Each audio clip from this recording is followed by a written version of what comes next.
வெற்றி வாழ்க்கை உள்ள மகனாய் திகழ. ஆமென். ஆண்டவர் நம்மளை பார்த்து சந்தோஷப்பட்டுட்டார்னா நம்ம ஜெயிச்சிட்டோம்னு அர்த்தம். ஆமென். அவர் பார்த்து தமது ஆத்ம வருத்தத்தின் பலனை கண்டு திருப்தி ஆவார்னு சொல்லப்பட்டிருக்கிறது. அவர் பார்த்து சந்தோஷப்பட்டுட்டார்னு நம்ம ஜெயிச்சிட்டோம்னு அர்த்தம். செருபாபேலின் கையில் இருக்கிற தூக்கு நூலை கர்த்தருடைய 7 கண்களை எப்படி பார்த்துச்சான்? சந்தோஷமா பார்த்துச்சு. அதனுடைய ரிசல்ட் என்ன தெரியுமா? அவன் கை அஸ்திபாரம் போட்டுச்சு, அவன் கைகளை அதை செய்து முடிக்கும். அவ்வளோதான், சக்சஸ் ஆயிட்டு. அவர் ஹாப்பியா பார்த்துட்டாரு. அவர் ஒரு காரியத்தை சந்தோஷமா பார்த்துட்டாருன்னா முடிஞ்சிட்டுன்னு அர்த்தம். ஒரு காரியத்தை சந்தோஷமா பார்க்கலன்னு வைங்களேன், பாபேல் கோபுரம் கட்டி முடிக்க போறாங்க, அவருக்கு ஹாப்பியே இல்லை. அந்த கோபுரம் முடிஞ்சிட்டு என்னன்னைக்கு இல்லாம கதை முடிஞ்சிட்டு. செருபாபேல் கையில் ஒரு நூல், ஒரு கல். ஆனால் அவர் சந்தோஷமா பார்க்குறார். அவர் சொல்றார், முடிஞ்சிட்டு, ஒர்க் முடிஞ்சிட்டு, பிரதிஷ்டை கூப்பிடுங்கிறார். முந்தின ஆலயத்தின் மகிமையை காட்டிலும் அது ரொம்ப பெருமையா இருக்கும். பிரதிஷ்டை கூப்பிடுன்ட்டார். ஏன்னா நான் என்னை பார்த்துட்டேன், ஹாப்பியா பார்த்துட்டேன். நம்ம லைஃப் அப்படி பார்த்துட்டாருன்னா நம்ம ஜெயிச்சிட்டோம்னு அர்த்தம். நம்ம லைஃப் அப்படி பார்த்துட்டாருன்னா நம்ம வாழ்க்கையில காரியங்கள் நடக்கும்னு அர்த்தம். அவரடி பார்க்கணும் என்று பேசும்படி ஏவப்பட்ட நல்ல தெரிந்த ஒரு வார்த்தை. எபேசியர் 3வது அதிகாரம்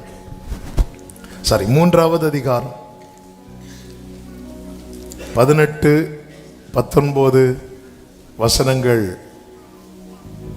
சகல பரிசுத்தவான்களோடும் கூட கிறிஸ்துவனுடைய அன்பின் அகலமும் நீளமும் ஆழமும் உயரமும் இன்னதென்று உணர்ந்து அறிவுக்கு எட்டாத அந்த அன்பை அறிந்து கொள்ள வல்லவர்களாகவும் தேவனுடைய சகல பரிபூரணத்தாலும் நிறையப்படவும் அவர் தமது மகிமையினுடைய ஐஸ்வர்யத்தின்படியே உங்களுக்கு அனுக்கிரகம் பண்ண வேண்டும் என்று வேண்டிக் கொள்கிறேன்.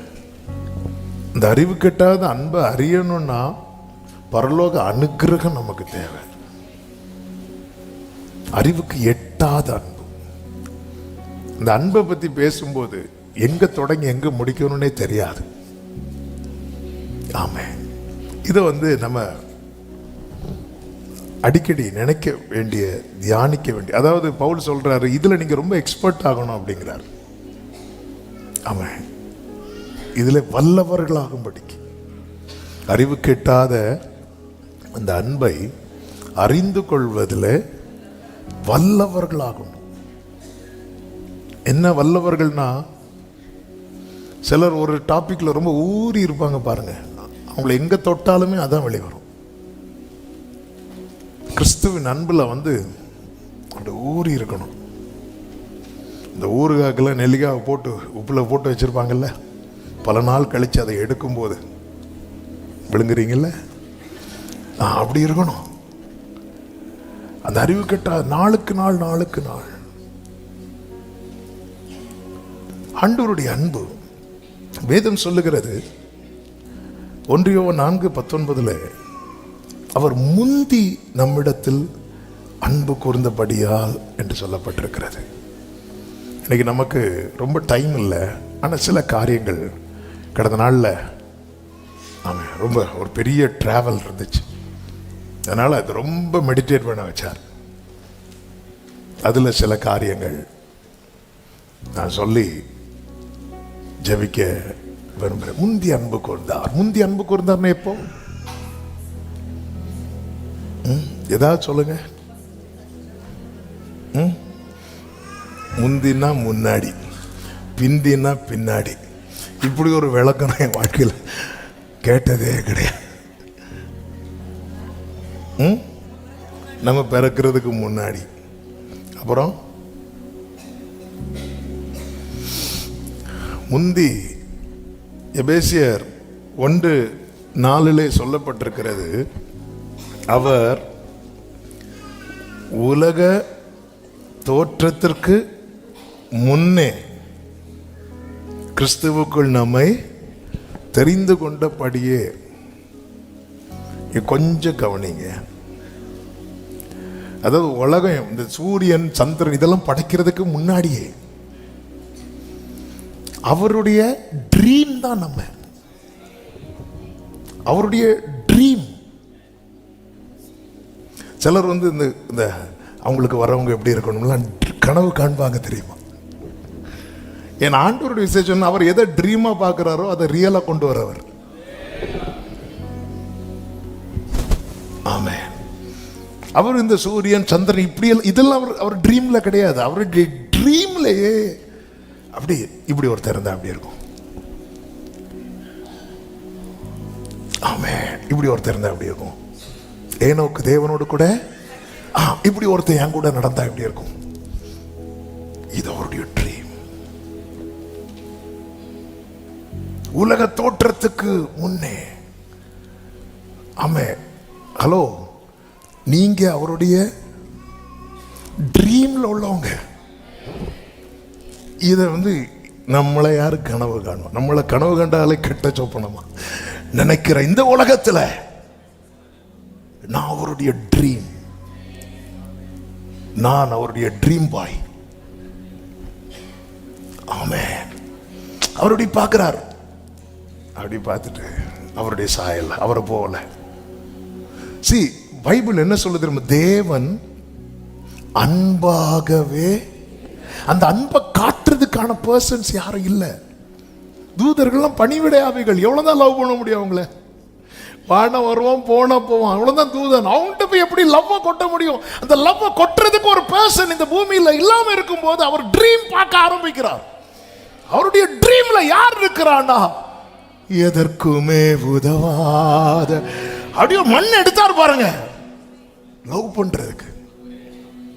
மனுஷன் மண் எடுக்கிறதுக்கு, நம்ம கதையை முடிக்கிறதுக்கு. கர்த்தர் மண் எடுக்கிறது எதுக்கு தெரியுமா? ஆமே.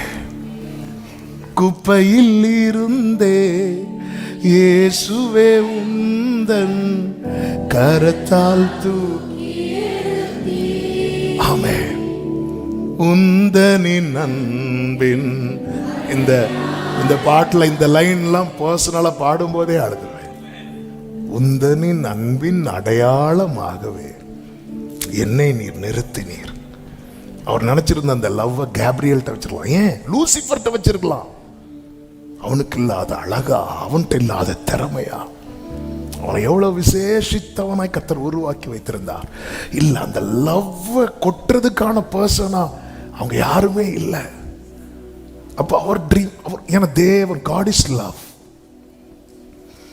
தேவன் அன்பாகவே இருக்கிறார். ஆனா அதை வந்து யார், அதாவது ஒருத்தங்களுக்குள்ள மொத்த அன்பை வச்சுட்டு யார்ட்டே காட்ட முடியாம இருந்தா எவ்வளவு தவிப்பு. அவருடைய தவிப்பு நான், அவருடைய ஏக்கம் நான், அவருடைய ஆசை நான். நம்ம பாடிட்டு இருக்கிறோம், ஆசை எல்லாம் நீர்தானே, இப்படி அவர் பாடிட்டு இருக்கிறார்.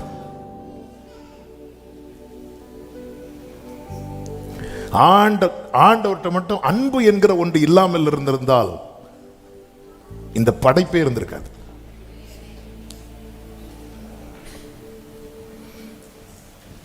ஆமென். இதான் அந்த அறிவு கெட்டாத அன்பு.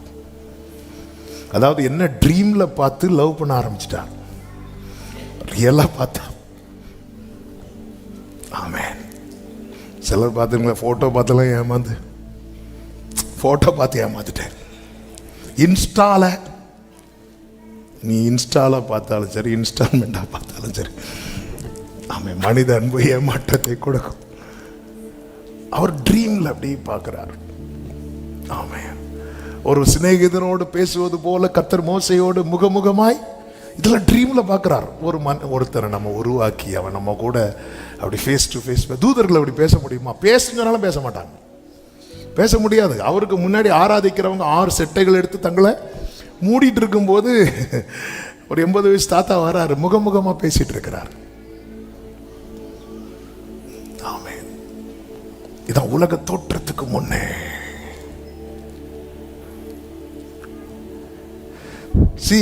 உலகத்தை தேவன் மனிதனுக்காக படைத்தார், மனிதனை கர்த்தர் தமக்காக படைத்தார். ஆமென். உலகம் மனிதனுடைய தேவைக்காக, மனிதன் அவருடைய தேவைக்காக. நான் அவருடைய தேவைக்காய் சிருஷ்டிக்கப்பட்டவன் என்று நினைக்கும் போதே என் மனசு சொல்லுது, நீ சாதாரணமானவன் கிடையாது. அதனாலதான் அவர் எளியவனை எங்கிருந்து எடுக்கிறாரா? குப்பையிலிருந்து, புழுதியிலிருந்து. அவர் ஏன் எடுக்கிறார்? சிருஷ்டித்தவர் அவர் அல்லவா? ஒரு இப்பொழுதும் யாக்கோபே உன்னை சிருஷ்டித்தவரும் இஸ்ரவேலே உன்னை உருவாக்கிறவரும் ஆகிய கர்த்தர் சொல்லுகிறதாவது, நான் உன்னை மீட்டுக் கொண்டேன், நான் உன்னை சிநேகித்தேன், நீ என் பார்வைக்கு அருமையானபடியால் கனம் பெற்றாய், நீ என்னால் மறக்கப்படுவதில்லை, நான் உன்னை வெறுத்து விடவில்லை. ஆமென். இப்படி சொல்லிட்டே இருக்கிறாரு. நான் உன்னை சிருஷ்டித்தேன். சூரியன், சந்திரன், நட்சத்திரங்கள், பறவைகள், மிருகங்கள் என அந்த பூமியிலே என்னெல்லாம் காணும் அத்தனையுமே மனிதனுக்காக. அவருடைய மனசுல, அவருடைய ட்ரீம்ல சூரியன், சந்திரன், நட்சத்திரங்கள் கிடையாது. அவருடைய ட்ரீம்ல ஆதாம் ஏவாள் தான். அவருடைய ட்ரீம்ல நானும் நீங்களும் தான்.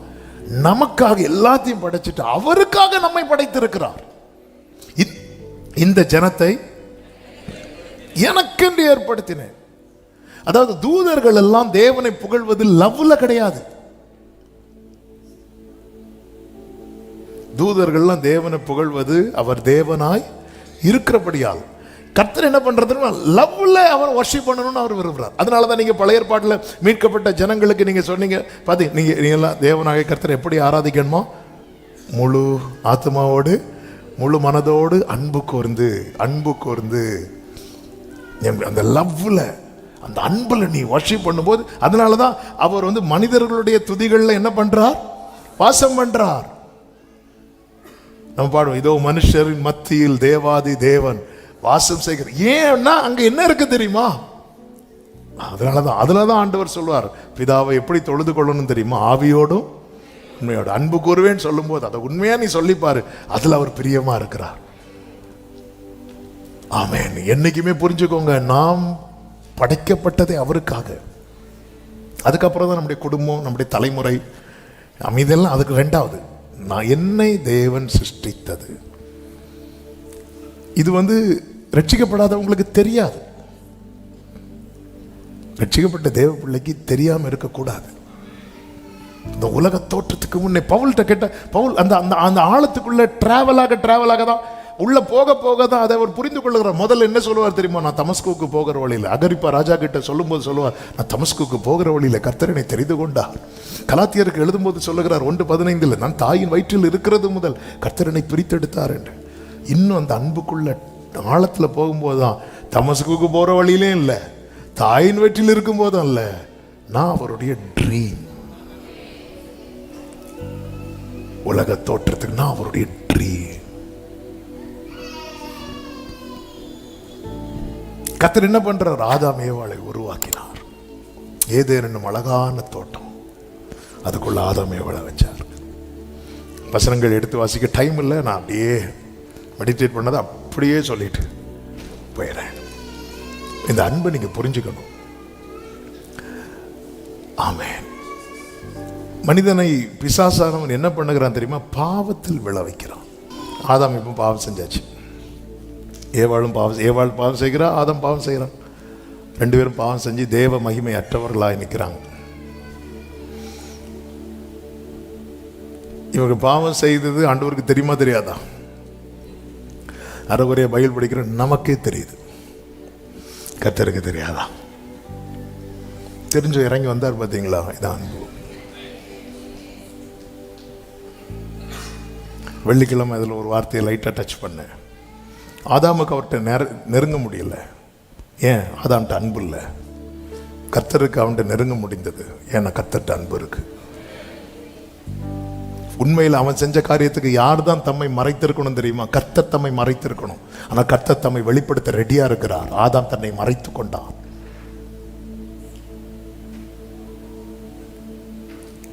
கர்த்தர் இறங்குறார். இது அவருடைய அன்பு. அவன் பாவம் செஞ்சது தெரிஞ்சும் கூப்பிடுறார். ஆதாமைன்னு கூப்பிடுறார். ஏன் கூப்பிடுறார்? அவர் அந்த கான்வர்சேஷனை பிரேக் பண்ண விரும்பல. இது அன்பு.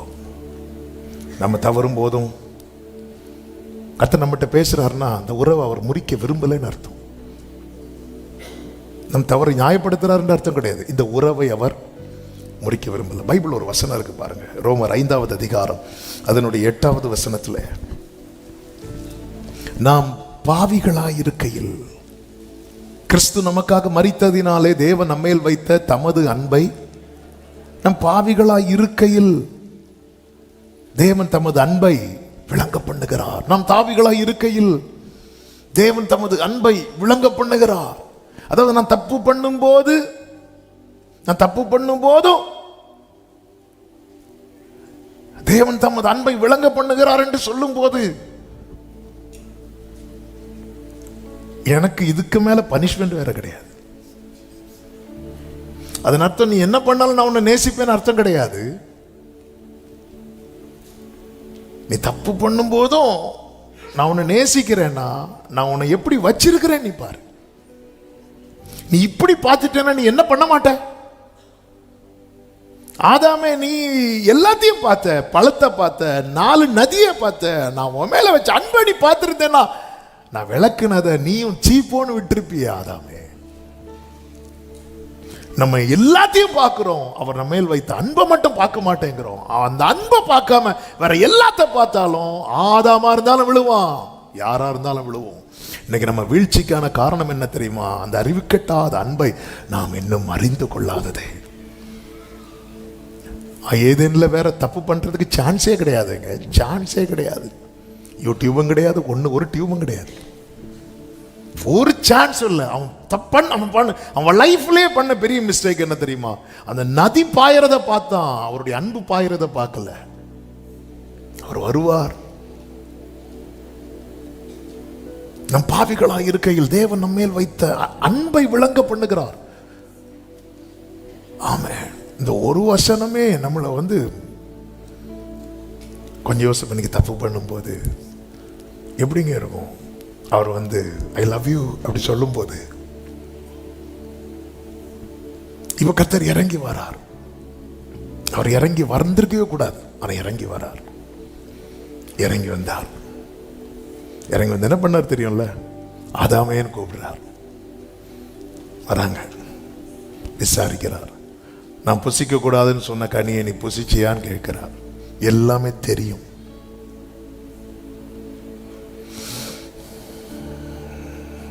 இவன் ஆமான்ட்டான், குற்றப்படுத்திட்டான், அப்புறம் ஆமான்ட்டான்.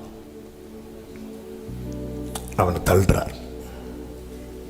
தள்ளும் போது கூட அவனுக்கு ஒரு நம்பிக்கையை கொடுத்துட்டு தான் தள்ளுறார். என்ன நம்பிக்கை தெரியுமா? கிரைஸ்ட். அங்கதான் வெளிப்படுகிறது. சர்ப்பத்தை பார்த்து சொல்றார், உன் வித்துக்கும் ஸ்திரீயின் வித்துக்கும் பகையை உண்டாக்குவேன், அவர் உன் தலையை நசுக்குவார். என்னை ரொம்ப ஆச்சரியப்படுத்தின காரியம், அவரால் நேசிக்கப்பட்டவனை அவர் தள்ளும் போது கூட அவனுக்கு ஒரு நம்பிக்கையை கொடுத்துட்டு தான் தள்ளுறாரு. ஆமென். தள்ளும் போது ஆதாமே அப்படிதான் விட்டு, ஆதாம ஏதேனை விட்டு தள்ளும் போது கூட ஒரு ஹோப்பை கொடுத்துட்டு தான். ஒருத்தனை தள்ளப்படுறானாலே அவனுக்கு நம்பிக்கை இல்லைன்னு அர்த்தம். நான் இந்த இடத்துல ஆமென். முதல்ல ஏன் அந்த இடத்துல ஆதாம் தள்ளப்படுகிறான் தெரியுமா? அதுதான் அவருடைய நீதி. அவர் நீதியை விட்டு செய்ய முடியாது. நாளைக்கு நியாயாசனத்தில் போய் உட்காரும் போது சாத்தானை போய் குற்றப்படுத்துவான், சாத்தானே போய் குற்றப்படுத்துவான். நீ நீதி உள்ளவர் அல்லவா, நான் தப்பு பண்ணேனே, அப்ப என்ன தள்ளுனது போல அவனையும் தள்ளி இருக்கணுமே. ஆமாம், அவன் போய் குற்றப்படுத்துவான். அவர் நீதி உள்ளவர், அவர் நீதியில் பிரியப்படுகிற தேவன். அதனால என்ன பண்றார் தெரியுமா? அவருடைய நீதியை நிறைவேற்றுகிறார், வெளியே தள்ளுறார். தள்ளும் போது சும்மா தள்ளல, ஒரு கயிறை போட்டுறார். எப்படிங்க இருக்கும்? குழியில நம்மளை தூக்கி போட்டுட்டு ஒரு கயிறையும் தந்தா, அது அர்த்தம் இந்த கயிறை பிடிச்சா மேல வந்துடலாம். அந்த கயிறு தான் யாரு தெரியுமா? Jesus Christ. பிடிக்கிறது பிடிக்காதது உன் இஷ்டம். ஆமென். ஹல்லேலூயா. சில பெற்றோர் ஓங்கி அடிச்சுட்டு ஈவினிங் ஐஸ்கிரீம் வாங்கி கொடுப்பாங்க. என்ன சில சொல்லுவாங்க, ஐயோ கோவம் வந்துட்டுனா இவர் நிற்காது, ஆனால் கொஞ்ச நேரத்தில் கூட்டிட்டு போய் இவனை தள்ளும் போது இந்த பெரிய பெரிய மலை, பெரிய பெரிய உயரத்துல இருந்தெல்லாம் குதிப்பாங்க பாருங்க. குதிக்கும் போது இடுப்புல ஒரு கயிறை கட்டி, அது ஒரு கேமாவே வச்சிருக்கிறாங்க. கயிறை கட்டி மேலேருந்து குதிப்பாங்க. அவங்க எந்த நம்பிக்கையில் குதிப்பாங்க? அந்த கயிறு இருக்கு. ஆமே, இங்க பாருங்க, ஆண்டவர் வந்து மனுஷனை தள்ளுறாரு. தள்ளும் போதே ஒரு கயிறை போட்டு கொடுக்குறாரு. இந்த தான் ஜீசஸ் கிரைஸ்ட். நீ பிடிச்சிட்டேன்னா வந்துடுவேன். ஏன்னா அவருடைய நீதியை இப்ப நிறைவேற்றியாச்சு, தள்ளியாச்சு. இப்போ 2000 வருஷம் கழிச்சு அவர் தம்முடைய குமாரனை அனுப்புகிறார். ஏன்னா அவருக்குள்ள என்ன இருக்கிறது? அன்பு இருக்கிறது. 1 யோவான் 4வது அதிகாரம் 8 சொல்லப்பட்டிருக்கிறது, தேவன் அன்பாகவே இருக்கிறார். 9 சொல்லப்பட்டிருக்கிறது, தம்முடைய ஒரே பேரான குமாரனாலே நாம் பிழைக்கும்படிக்கு தேவன் அவரை இவ்வுலகத்திலே அனுப்பினதினால் தேவன் நம்மேல் வைத்த அன்பு வெளிப்பட்டது இருக்கு. அன்பு உண்டானது இல்லை, அன்பு வெளிப்பட்டது through Christ. நிறைய பரிசுத்தவான்கள் வந்தாங்க, அவங்க அன்பை அனுபவித்தார்களே தவிர கிறிஸ்துவின் அன்பை அவர்களால் வெளிப்படுத்த முடியல, காண்பிக்க முடியல. எனக்கு அதை மாற்ற முடியல. தேவனுடைய அன்பை இயேசு வந்தது, அந்த அன்பு அப்படி வெளிப்பட்டது. ஆமென். அந்த அன்பு வெளிப்பட்டது. இப்ப இயேசு வரார். இப்ப இந்த இடத்துல தான் அவருடைய நீதி நம்ம 2 வாரத்துக்கு முன்பதாக கேட்டோம். அவர் மேல் நம்முடைய பாவங்கள் சுமத்தப்படுகிறது. சுமத்தப்பட்டதும் பிதா என்ன பண்ணுகிறார்? முகத்தை திருப்புறார். அவர் முகத்தை திருப்பலைன்னா சாத்தான் போய் திரும்ப குற்றப்படுத்துவான். என்ன குற்றப்படுத்துவான்? நீங்க நீதி உள்ளவர்ல, நீர் தீமையை பார்க்க மாட்டாத சுத்த கண்ணன்ல, பார்த்துட்டீங்களே தீமையை இல்ல, நீதி நிறைவேற்றுகிறார். அதான் பைபிள் சொல்லுகிறது, கிறிஸ்து நமக்காக நீதி ஆனார். அவர் நம்முடைய நீதி, நமக்காக பாவமாக்கப்பட்டார். அவரே நம்ம பாடுவோமே, நீதியும் ஞானமுமானவரே, அவர் நீதியா. அதனால என்னாச்சு எப்படி தெரியுமா? வெளியே தள்ளப்பட்ட மனுஷனை இப்ப கர்த்தர் எங்கே கொண்டு வந்துட்டார் தெரியுமா? உள்ள கொண்டு வந்துட்டார். முதலாவது கர்த்தர் இறங்கினதும் அன்பு நிமித்தம் தான். 2வது கர்த்தர் இறங்கினதும் அன்பு நிமித்தம் தான். அந்த இடத்துல என்ன நடக்கிறது? அதனாலதான் முதல்ல நீதி, மனுஷன் பாவம் பண்ணதுனால வெளியே போனான். 2வது கிறிஸ்து வந்தா. கிறிஸ்து வந்ததும் தூதர்கள் பாடுறாங்க, உன்னதத்தில் தேவனுக்கு மகிமை, பூமியில் சமாதானம். சங்கீதத்தில் ஒரு தீர்க்க தரிசனம் கிடக்கிறது. என்ன? ஆமே, கிருபையும் சத்தியமும் ஒன்றே ஒன்று சந்திக்கும், நீதியும் சமாதானமும் ஒன்றே ஒன்று முத்தம் செய்யும். அந்த ஆமே, இது அவர் நம்ம மேல் வைத்த அன்பு. அதனாலதான் தகப்பனுடைய சிட்சையை அற்பமாய் எண்ணாதே. அவர் கடிந்து கொள்ளும் போது நீ சோர்ந்து போகாதே. மனுஷன் தான் நேசிக்கிற புத்திரனை சிட்சிக்கிறது போல கர்த்தரும் எவனிடத்தில் அன்பு கூர்ந்து யாரை சேர்த்துக் கொள்ள சித்தமா இருக்கிறாரோ, யாரை சேர்த்துக் கொள்ள சித்தமா இருக்கிறாரோ, ஆதாமே உனக்கு ஒரு சிட்சை கொடுக்கப்பட்டது என்றால் உன்னை வெறுத்து அல்ல, உன் மேல இருக்கிற அன்பு. ஆமே, உன்னை சும்மா விடலையே, ஒரு கயிறை போட்டு தான், அந்த கிரேஸ் என்கிற கயிறை தூக்கி போட்டு தானே விட்டார். இன்னைக்கு இந்த கயிறை பிடிக்காம எத்தனையோ பேர், அவ்வளவுதான் என் லைஃப் போச்சு, எல்லாம் போச்சுன்னு இல்ல. வேதம் சொல்லுகிறது, உம்மை உறுதியாய் பற்றி கொண்ட மனதை உடையவன், உம்மையே நம்பி இருக்கிறபடியால் நீர் அவனை பூரண சமாதானத்துடன் காத்துக்கொள்வீர். ஆமே, உறுதியா இறுக பிடித்துக் கொள்ளணும். பவுல் அதுதான் சொல்றார், இறுக பிடித்துக் கொள்ளுகிறார். இந்த அன்பை அவர் டேஸ்ட் பண்ண ஆரம்பிச்சதும், ஆமென், அப்போஸ்தலர்கள் வரிசையில பவுலை கொண்டு வந்து வைக்கிறார். இது எப்படி சாத்தியமாச்சு? இந்த பவுல் இதுக்கு செய்த காரியம் என்ன தெரியுமா? காஸ்பலை கடமையாக்கிட்டான். ஆமென், காஸ்பலை கடமையாக்கிட்டான். சிலுவையை மேன்மையாக்கிட்டான். கிறிஸ்துவை வாழ்க்கையாக்கிட்டான். அன்பை கனம் பண்ண விரும்புகிறவங்க செய்ய வேண்டிய 3 முக்கியமான காரியம். காஸ்பலை கடமையாக்கணும். சுவிசேஷம் என் மேல் விழுந்த கடமை. சுவிசேஷத்தை நான் அறிவியாமல் இருந்தால் எனக்கு ஐயோ. எந்த இடத்துல கொண்டு போய் விட்டாலும் காஸ்பல் சொல்வார். இதான் காஸ்பலை கடமையாக்கிட்டான். எத்தனை பேர் நான் ஊர்ல இருந்தா மட்டும்தான் ப்ரஷ் பண்ணுவேன், வெளியூர் போனா பண்ண மாட்டேன் சொல்லுவோமா? நீங்க இருக்கிறத பார்த்தா. ஆமா, நம்ம எது எடுத்துட்டு போனாலும் ப்ரஷ் எடுத்துட்டு இல்லைன்னா வாங்கிட்டா. அதெல்லாம் கடமை. கடமை என்பது அது இயல்பாகவே நம்ம வெளிப்படக்கூடியது.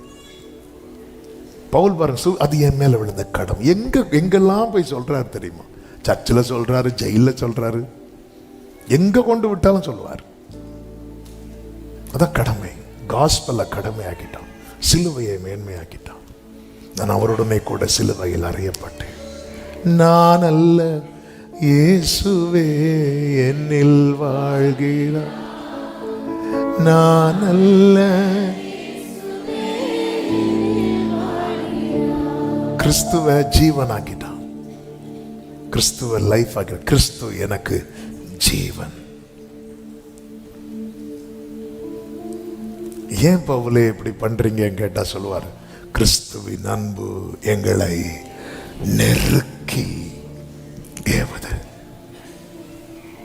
பவுலுக்கு தெரியாத ஞானமா? பவுலுக்கு இல்லாத அறிவா? ஆனா 1 கொரிந்தியர் 2:2 பவுல் ஒரு வார்த்தை அழகாய் சொல்லுவா. 1 கொரிந்தியர் 2வது அதிகாரம் 2வது வசனம், இயேசு கிறிஸ்துவை சிலுவையில் அறையப்பட்ட அவரையே அன்றி வேறு ஒன்றையும் உங்களுக்குள்ளே அறியாதிருக்க.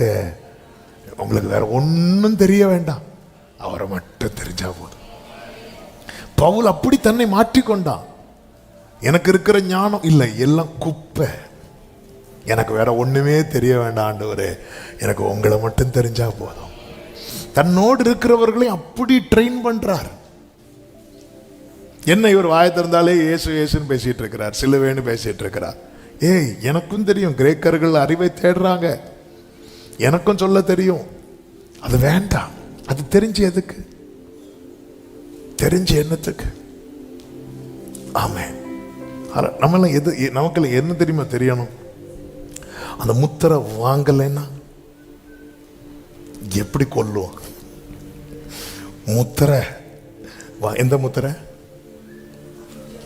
676. அது எல்லாரும் அந்த ரேஞ்ச். ஏன்னா இதெல்லாம் பயங்கர த்ரில்லிங்கானது.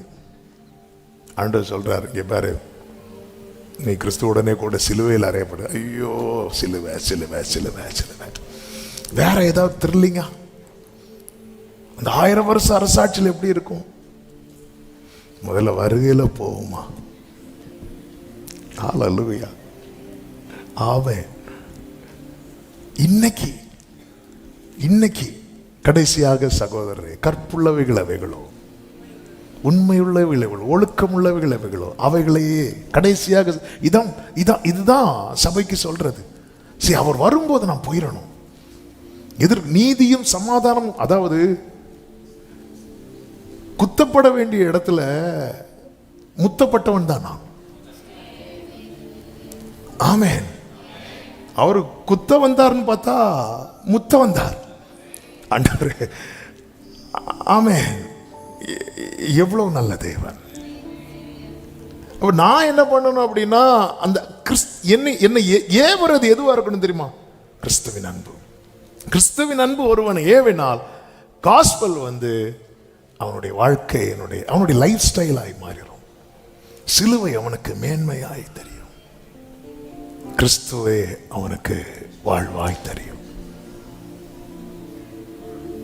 நான் அல்ல, இயேசுவே. கண்களை மூடி, நல்ல தகப்பனை, இரக்கமுள்ள தேவனை, நன்றியோடுமை துதிக்கிறோம், ஸ்தோத்தரிக்கிறோம். நீர் எத்தனை நல்லவர்.